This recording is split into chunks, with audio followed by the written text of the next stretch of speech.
আসসালামু আলাইকুম, স্টাডি টিউবিডি চ্যানেলের পক্ষ থেকে আপনাকে স্বাগতম। শিক্ষার্থী বন্ধুরা, আপনারা জানেন সিলেট ইঞ্জিনিয়ারিং কলেজের বিএসসি ইন ইঞ্জিনিয়ারিং কোর্সে আবেদন শুরু হয়েছে। তো অনেকেই প্রশ্ন করেছিলেন, ভাইয়া এটার ভর্তি পরীক্ষা কেমন এবং কোন কোন সেক্টর থেকে প্রশ্ন হয় এবং কী কী প্রশ্নগুলো হয়ে থাকে। তো মূলত বিষয় দেখাবো যে ভর্তি পরীক্ষার প্রশ্ন কোন কোন সেক্টর থেকে হয়ে থাকে। তো ধৈর্য সহকারে দেখতে থাকুন, আশা করি বুঝতে পারবেন। প্রথমে আমরা নোটিশে চলে যাব, কারণ এখানে ভর্তি পরীক্ষার প্রক্রিয়া ও মানবন্টন দেখে নিব। তো চলেন শুরু করা যাক। তো এখানে কিন্তু আপনারা দেখতে পাচ্ছেন, দেখেন ভর্তি পরীক্ষা 5 নম্বরের যে বিষয়টি তারা এখানে লিখে দিয়েছে।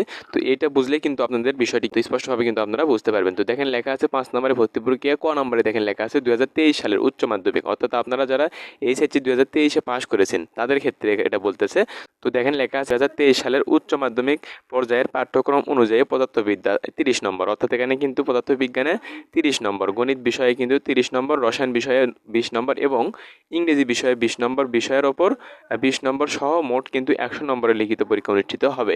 তো এখানে কিন্তু আপনাকে পরীক্ষার সময়কাল দেওয়া হবে 1 ঘন্টা 30 মিনিট, অর্থাৎ এখানে কিন্তু 1.5 ঘন্টা সময় আপনি পাবেন অ্যান্সার করার জন্য। তো এখানে দেখেন, আমরা আবার একটু দেখে নেব। তো তাহলে কোন কোন সেক্টর থেকে প্রশ্নগুলো হয়ে থাকবে।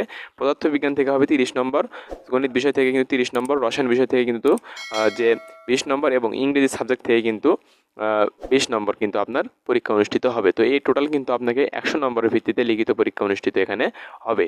বুঝতে পেরেছেন যে কোন কোন বিষয় থেকে আপনার পরীক্ষা অনুষ্ঠিত হবে। তো তাহলে কিন্তু আপনার পরীক্ষার সময়কাল দেওয়া হবে 1 ঘন্টা 30 মিনিট, এখানে কিন্তু 1.5 ঘন্টা সময় আপনি পাবেন। তো দেখেন খ নম্বরে লেখা আছে প্রশ্নপত্র বাংলায় কিন্তু প্রণয়ন করা হবে। তো এখানে কিন্তু আপনার যে প্রশ্ন এটা কিন্তু বাংলায় হবে। তো তবে কোনো পরীক্ষার্থী যদি ইংরেজিতে প্রশ্নপত্র চায়, যদি আপনি ইংরেজিতে প্রশ্নপত্র যদি অ্যান্সার করতে চান, তাহলে আপনাকে কি করতে হবে, দেখেন লেখা আছে আবেদনের সময় যথা নিয়মে উল্লেখ করতে হবে। অর্থাৎ আপনি যে অ্যাপ্লিকেশন ফর্মটি পূরণ করবেন, অর্থাৎ আবেদন ফর্মটি যে আপনি পূরণটা করবেন, অ্যাপ্লিকেশন যে ফর্ম রয়েছে এটা অ্যাপ্লাই করার সময় কিন্তু আপনাকে সেখানে সিলেক্ট করতে হবে যে আমি ইংলিশ ভার্সনে বা ইংরেজিতে আমি প্রশ্নপত্র আমি নিতে চাই, বা প্রশ্নে ইংরেজিতে আমি প্রশ্ন করতে চাই, এরকম কিন্তু আপনাকে অপশন দেওয়া হবে। এখানে আপনি সিলেক্ট করে নেবেন। তো দেখেন গ নম্বরে লেখা আছে ভর্তি পরীক্ষা কক্ষে মোবাইল ফোন নিয়ে যাওয়া যাবে না, ঘড়ি অন্যান্য সকল ইলেকট্রনিক্স ডিভাইস যে রয়েছে এগুলো কিন্তু আপনি নিয়ে যেতে পারবেন না। ওয়েবসাইটে প্রদত্ত নির্দিষ্ট মডেলের ক্যালকুলেটর ব্যতীত সঙ্গে আনা ও ব্যবহার কিন্তু সম্পূর্ণ এগুলো নিষেধ করে দিয়েছে।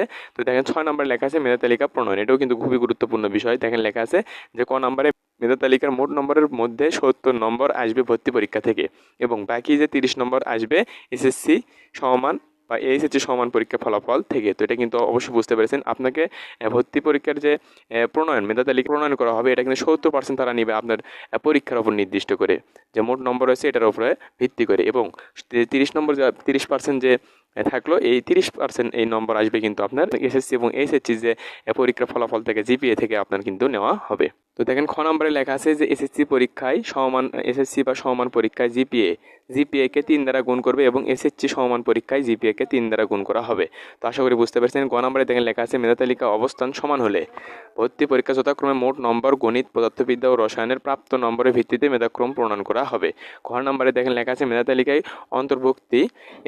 অন্তর্ভুক্তির জন্য লিখিত পরীক্ষায় কমপক্ষে 30 নম্বর পেতে হবে। মানে আপনার পাস যে করবেন, তো পাস মার্ক কিন্তু আপনার 30 নম্বর পেতে হবে, তাহলে কিন্তু আপনি পাস করতে পারবেন। তো আরেকটি বিষয় আপনাদের ক্লিয়ার করে দিতে চাই যে কবে থেকে আবেদন শুরু হয়েছে এবং কবে নাগাদ পর্যন্ত আপনারা আবেদন করতে পারবেন এবং ভর্তি পরীক্ষার তারিখটা আমি সাথে বলে দিই। তো দেখেন লেখা আছে যে অনলাইনে আবেদন ফর্ম পূরণ এবং জমা বা আবেদন ফি জমাদানের শেষ তারিখ কিন্তু তারা দিয়েছে 1/5/2024 খ্রিস্টাব্দ থেকে শুরু হয়েছে 31/5/2024 খ্রিস্টাব্দ পর্যন্ত কিন্তু চলবে আপনাদের আবেদন প্রক্রিয়া এবং আবেদন ফি জমাদানের শেষ তারিখ। ভর্তি পরীক্ষার তারিখ তারা দিয়েছে 29/6/2024 খ্রিস্টাব্দ সকাল 11টা থেকে 12:30 পর্যন্ত কিন্তু আপনাদের পরীক্ষা অনুষ্ঠিত হবে, অর্থাৎ 1.5 ঘন্টা কিন্তু এখানে পরীক্ষা অনুষ্ঠিত হবে।